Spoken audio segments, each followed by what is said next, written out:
السلام عليكم ورحمة الله وبركاته. أهلا بيكم في وصفة جديدة من مطبخ منا النادي. النهاردة هعمل لكم طريقة البطاطس بالكفتة بشكل مختلف كده، وهتعجبكم جدا الطريقة دي.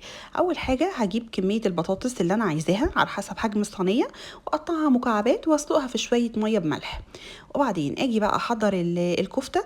أجيب لحمة مفرومة، حوالي نص كيلو من اللحمة المفرومة، ومعاها بقدونس وكزبرة، عودين كده مش كتير، وشوية ملح وفلفل. تمام. واقلب بقى كده المكونات دي كلها مع بعض واعجنها كويس قوي. هتطلع معانا بالشكل ده. الخضرة بتديها طعم وشكل حلو جدا. جربوها كده بالخضرة، شوفوا هتبقى الكفتة عاملة ازاي. تاني حاجة بقى معانا، هبدأ بقى احضر البشاميل. بجيب معلقة من الزبدة زي ما انتوا شايفين كده، واحط معاها حوالي 3 معالق من الدقيق، واقلبهم كده مع بعض. وبعدين اضيف معاهم اللبن. الطريقه بتاعه البشاميل اللي احنا كلنا بنستخدمها، يعني لو احنا عاملين 3 معالق من الدقيق عليهم 3 كوبايات من اللبن، او لو 4 معالق من مثلا الدقيق يبقى كوبايتين من اللبن، وممكن كوبايتين من الشوربه اللي متاح عندنا نعمل بيه. انا حطيت اللبن وحطيت شوربه كمان، زودتها لان الشوربه بتدي طعم حلو جدا للبشاميل. ونحط طبعا عليها شويه ملح وفلفل. ولو عندك مثلا اي نوع من انواع الجبن، موتزاريلا او اي نوع جبن، ممكن تحطي كده شويه مع البشاميل، هيديله طعم حلو قوي. واعملوا البشاميل ده مع اي وصفه بتحتاج فيها البشاميل. طيب دلوقتي بقى انا البطاطس بعد ما سلقتها وهي سخنه كده، ما سيبهاش تبرد، وهي سخنه احط معاها معلقه من الزبده، واحط معاها شويه ملح وفلفل، وهرسها كده كلها مع بعض بالشكل ده. بصوا. وبعدين اجيب صينيه وافرد فيها البطاطس كلها.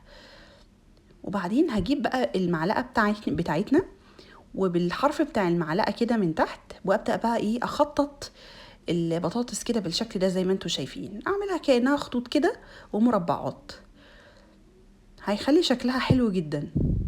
بصوا انا قسمتها اهي كلها. تقسموها بقى على 3 على 2 حسب الصينيه وحسب حجم الكفته. عندكم كام واحده من الكفته، يعني قسموا العدد على قد عدد الكفته اللي انتوا عاملينه. واجيب كوبايه كده بالظهر بتاع الكوبايه او اي حاجه مدوره عندي، واعمل بيها دواير كده. تمام. عشان الدواير دي بقى اللي انا هحط فيها البشاميل زي ما انتوا شايفين. بصوا بالشكل ده كده. انا مش بحط البشاميل اغطي بيه البطاطس، لا، انا بحط البشاميل في الجزء اللي انا عملته كده، في الفتحات اللي انا عملتها دي. اوزع بقى البشاميل على الصينيه كلها. وهوريكم بقى دلوقتي هحط الكفته كمان ازاي.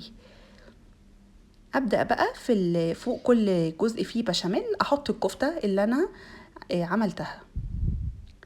شكلها حلو قوي قوي قوي، فكرة لذيذة على فكرة. يعني كل واحد ياخد خرطة كده تبقى فيها كفتة وبشاميل، طعمها تحفة وفكرة جميلة، وما بتاخدش كمان معانا وقت خالص.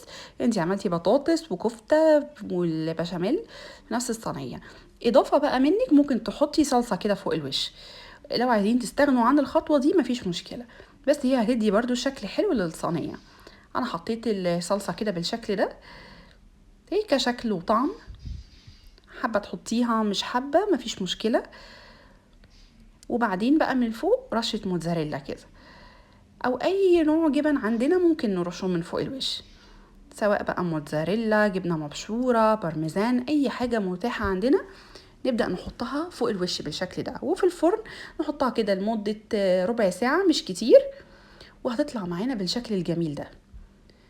شايفين؟ وتقطعي بقى كل خرطة تحفة جميلة، وبالهنا والشفا.